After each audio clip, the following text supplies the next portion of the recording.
대한 이야기입니다. 열왕기서를 보면 솔로몬 왕으로부터 시작해서 남유다 그리고 북이스라엘의 모든 왕들의 이야기가 자세하게 기록되어 있습니다. 남유다는 솔로몬의 아들 르호보암으로부터 시작해서 마지막 왕인 시드기야까지 총 20명의 왕이 있었습니다. 남유다가 멸망하기까지. 북이스라엘은 느밧의 아들 여로보암으로부터 시작해서 마지막 왕 호세아까지 총 19명의 왕이 있었습니다. 이 많은 왕들 중에서 악한 아버지 밑에서 자랐음에도 불구하고 하나님의 말씀에 순종하는 선한 왕이 되었고, 또 하나님으로부터 엄청난 칭찬을 받았다라는 공통점을 가지고 있는 두 왕이 있는데, 바로 이 두 왕이 누구냐 하면 한 사람은 히스기야고 한 사람은 요시야 왕입니다. 둘 다 유다의 왕이었죠. 히스기야 왕은 하나님께 이런 평가를 받았습니다. 열왕기하 18장 5절 같이 읽겠습니다. 히스기야가 이스라엘 하나님 여호와를 의지하였는데 그의 전후 유다 여러 왕 중에 그러한 자가 없었으니, 그의 전후 유다 여러 왕 중에 그러한 자가 없었으니. 또 요시야 왕도 이런 평가를 받았습니다. 열왕기하 23장 25절입니다. 같이 읽습니다. 요시야와 같이 마음을 다하며 뜻을 다하며 힘을 다하여 모세의 모든 율법을 따라 여호와께로 돌이킨 왕은 요시야 전에도 없었고 후에도 그와 같은 자가 없었더라. 전에도 없었고 후에도 없었더라. 최고의 칭찬을 하나님이 해주시는 거죠. 너와 같은 자가 전에도 없었고 후에도 없었다. 히스기야도 그런 칭찬을, 요시야도 그런 칭찬을 받았던 것입니다. 두 사람 다 하나님과 바른 관계 맺기로는 전무후무하다라는 평가를 받았죠. 특별히 요시야 왕의 평가는 모세의 모든 율법, 즉 하나님의 말씀을 따라 돌이켰다라는 것을 강조하고 있는데요. 그래서 오늘은 말씀에 순종한 사람, 이 요시야 왕에 대해서 우리가 잠시 나누면서 은혜 받기를 원합니다. 요시야 왕은 여러분 아시는 분은 아시겠지만 8세라는 아주 어린 나이에 왕이 되었습니다. 분명 왕이 된 초반에는 그의 어머니 여디다에 의해서 섭정이 이루어졌을 것입니다. 8살 왕이 통치하는 것은 사실 불가능하겠죠. 역대하 34장 3절에 왕위에 있은 지 8년 만에 비로소 조상 다윗의 하나님을 찾았다라고 되어 있는 것을 보면 요시야가 16살이 되기까지는 그의 어머니 여디다는 이 히스기야의 어머니 아비야처럼 요시야가 하나님을 찾도록 돕는 역할을 전혀 하지 못했다라는 사실을 알 수 있습니다. 온갖 우상 숭배에 찌들어 있던 왕궁 분위기는 요시야가 더 일찍이 하나님을 찾고 싶어도 찾을 그런 분위기가 되지 못했습니다. 또한 8세 된 요시야에게는 처음부터 종교개혁을 이끌어갈 만한 힘도 그에게는 없었습니다. 그러나 16세에 비로소 그가 하나님을 찾았다라는 표현에서 16세가 되어서야 요시야는 이제 조금 소신껏 국가를 다스려 나갈 수 있는 어느 정도의 힘과 권력을 가지게 되었다라고 우리는 말할 수 있습니다. 그리고 4년이 지나서 20세가 되었을 때 온갖 우상들을 제거하는 일을 하였고, 읽지는 않았지만 34장 8절에 의하면 그 일은 요시야가 왕위에 있은 지 18째 해에 마치게 됩니다. 도대체 이스라엘 가운데 제거해야 할 산당과 우상들이 얼마나 많았으면 그것들을 다 제거하는데 6년이라는 시간이 걸렸을까요? 그러니 요시야가 왕이 될 당시에 남유다가 영적으로 얼마나 악했고 우상 숭배로 가득했으며 그 땅을 향한 하나님의 진노가 얼마나 컸겠는가 하는 것을 우리는 생각해 볼 수 있는 것입니다. 한 해 두 해도 아니고 왕이 되고 힘을 가진 어느 순간부터 산당과 우상을 제거해 가는데 6년이라는 시간이 걸려요. 깨부수고 깨부수고 깨부숴도 깨부술 게 남아있는 그런 예루살렘, 그러니까 영적으로 얼마나 혼탁한 시대였는가 라는 것을 알 수 있는 것입니다.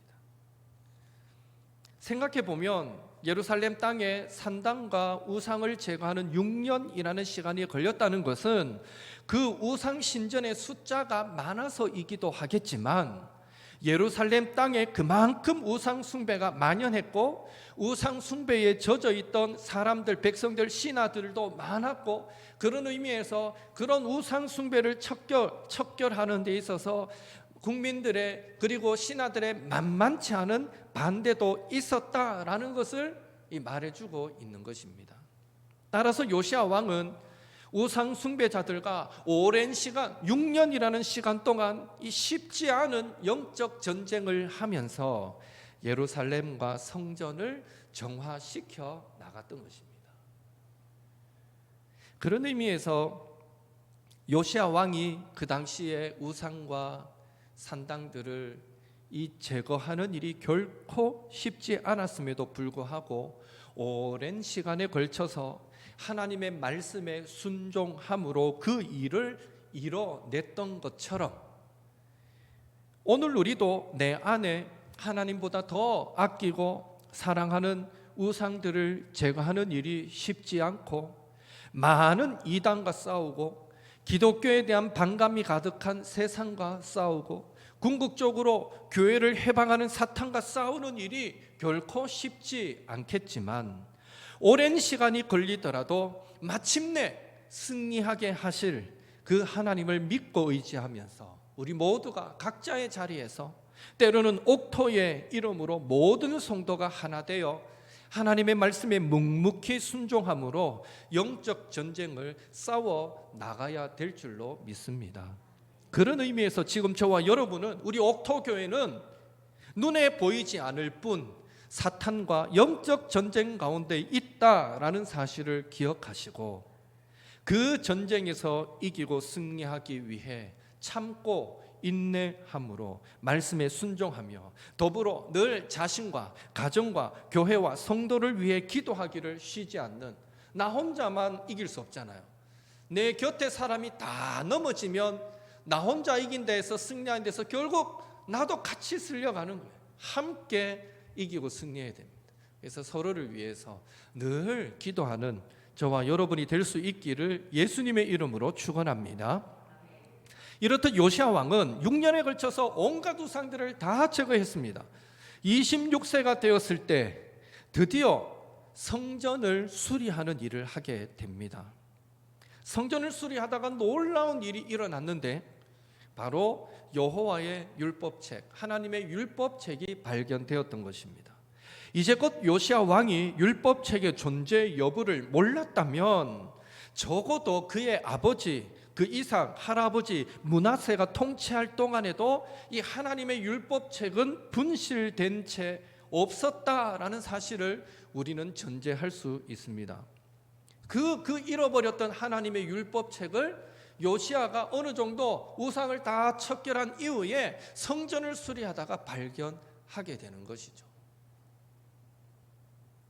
성전에 하나님의 율법책이 없었다. 그런 채로 오랜 세월이 지났다. 하나님 보실 때 얼마나 마음이 아팠겠습니까? 여러분, 요시야 왕이 성전을 수리하면서 여호와의 율법책을 발견한 것이 우연이었겠습니까? 저는 아니라고 생각합니다. 요시야 왕은 먼저는 철저히 예루살렘과 성전에 그 땅에 산당과 우상들을 제거하는 일을 했습니다. 쉽지 않는 그 일을 묵묵히 하나님의 말씀에 순종해서 6년이라는 시간이 걸려가면서 그 일들을 했습니다. 그 다음으로 성전을 수리하는 일을 했을 때에 하나님은 여호와의 율법책이 발견되게 하신 것입니다. 다시 말해서 우상 숭배로 만연하던 때는 율법책이 발견되어져 봐야 그 가치를 인정받지 못할 것이고 오히려 우상 숭배자들에 의해서 불태워질 수도 있었기 때문에 예루살렘의 산당과 우상들을 모두 제거한 이후에 이제는 여호와 신앙, 하나님 신앙이 뿌리 내릴 어느 정도의 토양이 만들어졌다라고 판단하셔서 하나님은 드디어 율법책이 발견되게 만들어 주신 것은 아닌가 생각해 볼 수 있다는 것입니다. 이런 사실을 가지고 우리에게 적용해 볼 수 있습니다.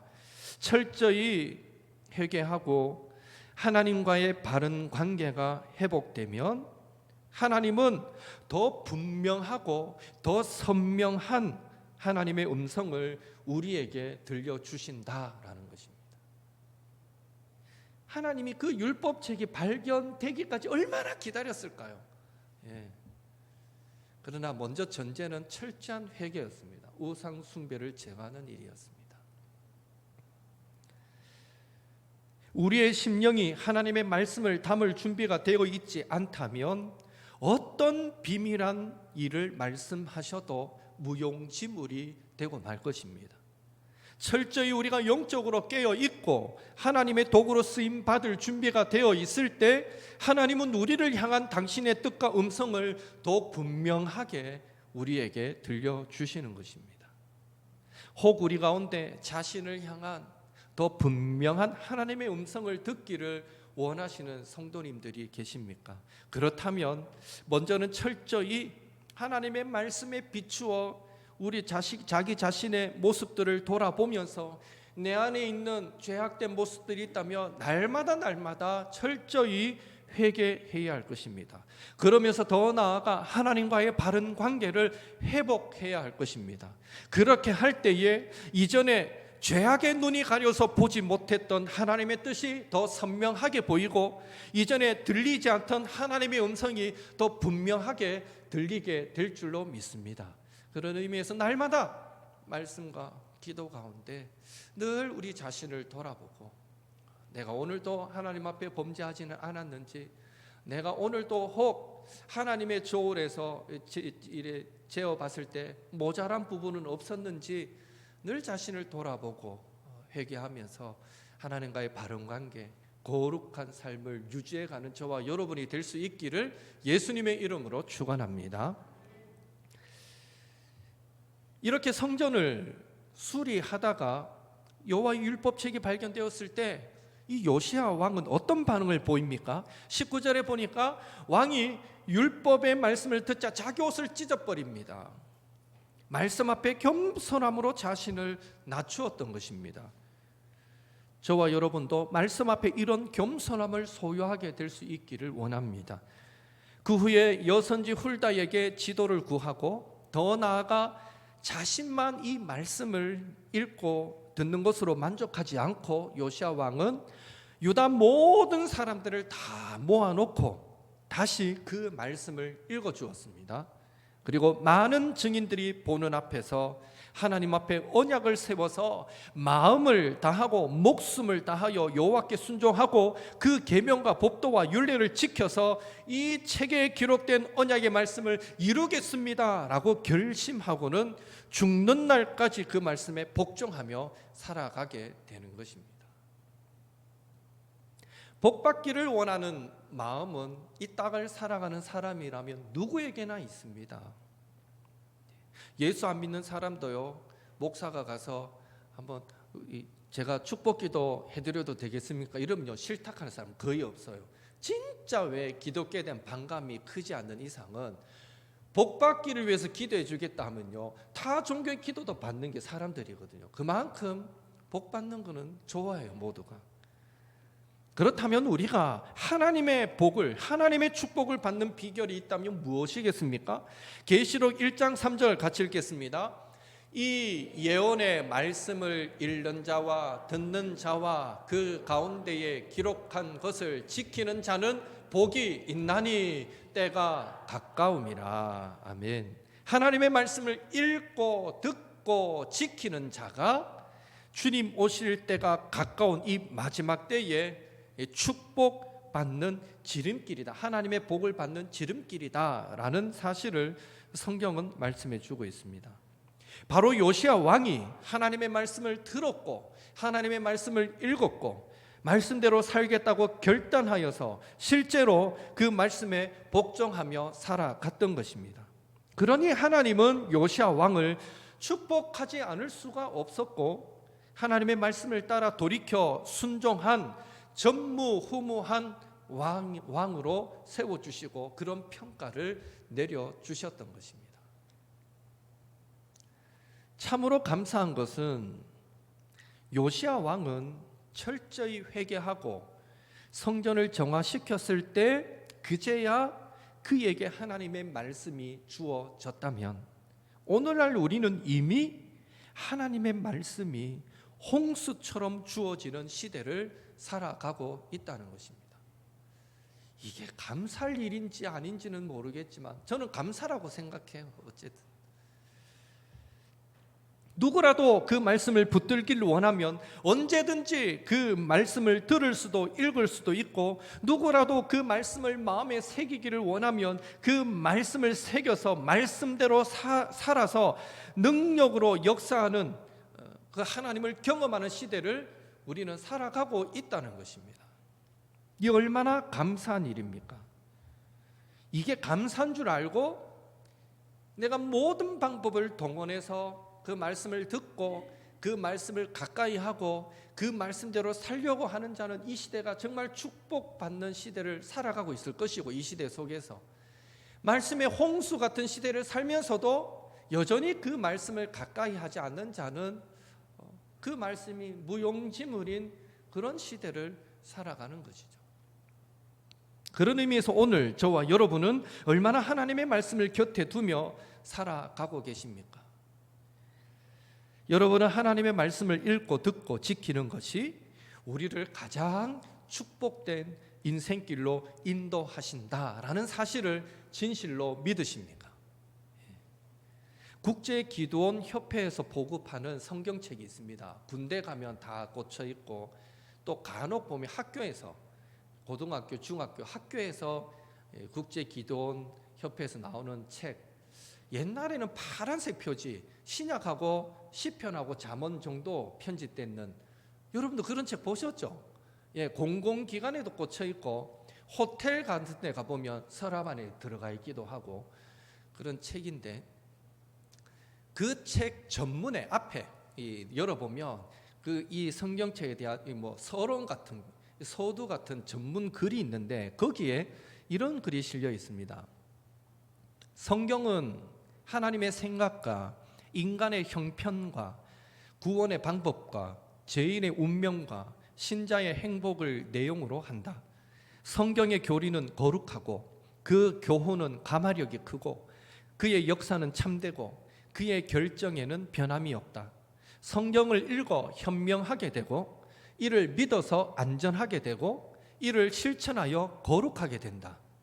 성경은 그대를 인도하는 빛, 그대를 길러주는 양식, 그대를 기쁘게 하는 위안이다. 성경은 여행자의 안내도요, 순례자의 지팡이요, 조종사의 나침반이요, 군인의 총검이요, 그리스도인의 헌장이다. 성경에서 낙원을 되찾게 되고 천국은 열리고 지옥문은 드러나게 된다. 그리스도는 성경의 큰 주제이다. 인간의 행복이 성경의 계획이고 하나님의 영광이 성경의 목적이다. 성경이 우리의 기억을 채워야 하고 우리의 마음을 지배해야 하고 우리의 발길을 인도해야 한다.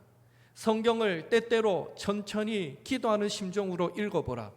성경은 부요한 광산이요 영광의 낙원이요 기쁨의 원천이다. 성경은 금생에서 주어진 책이요 심판날에 펼쳐질 책이요 그리고 영원토록 기억하게 될 책이다. 성경은 인간의 최고의 책임을 말해주고 최대의 수고를 갚아주고 그리고 그의 거룩한 내용을 가볍게 다루는 모든 사람들을 정죄할 것이다. 참, 하나님의 말씀이 얼마나 소중한가를 정말 간결하게 그러나 또 의미 있게 깊게 그 서문에 나와 있는 내용을 소개해 드렸습니다. 성경이 이렇다는 거예요. 성경이 여행자의 안내도와 같고 순례자의 지팡이와 같고 조종사의 나침판과 같고 성경에서 낙원을 찾게 되고 성경에서 천국이 열리고 심지어 성경을 통해 지옥 문도 드러나게 된다. 그렇죠? 가야 될 길과 가지 말아야 될 길을 우리는 분명하게 알 수 있기 때문입니다. 하나님의 말씀 성경이 우리 인생길에 빛이 되고 등불이 된다라는 사실을 꼭 기억하시고 더욱 그 말씀 가까이 하시고 또 말씀에 복종하는 삶을 통해서 그 성경 속에 감추인 그 무한한 보물을 캐내시는 저와 여러분이 될 수 있기를 예수님의 이름으로 축원합니다.